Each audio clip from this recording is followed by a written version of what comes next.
இப்ப வரப்போற இடைத்தேர்தல் அதுல நான் நிக்கலாம்னு முடிவு பண்ணிட்டேன். என்னை எடுத்து நீ போட்டியிட கூடாது. அப்படியே போட்டி இட்டாலும் நான் தான் செய்ப்பேன். ஏன் தெரியுமா? சுத்து 18 கிராமத்திலேயே நடந்த சேவக்கட்டு, ரேக்லாரஸ், கம்பு சண்டை எல்லாத்திலையும் நான் தான் ஜெயிச்சிருக்கேன். இன்னும் விடு. அவ்வளவுயா? கோலத்தை கட்டிட்டு கோழி குண்டு விளையாடுறதுல இருந்து வேட்டியை படிச்சு கட்டிட்டு உரி அடிச்சு வரைக்கும் நான் தான் ஜெயிச்சிருக்கேன். எப்படி சவுண்ட்? இதுதான் சவுண்ட். அரசியல வெளியில சவுண்ட் பலமா கொடுக்கணும். ஆளை பார்த்துன்னு கூறி குறிய.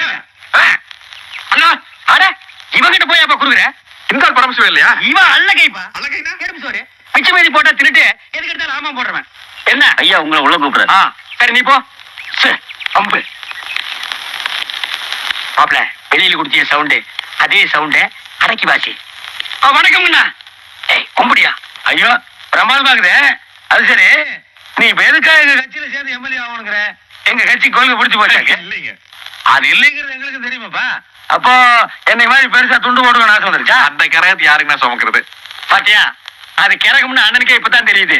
சரி, எல்லாத்தையும் நீங்க போற கொள்ளை அடிக்கலாம் திட்டம் போட்ட. அட வேற எதுக்காக போய் அரசியல் நிக்கணும்?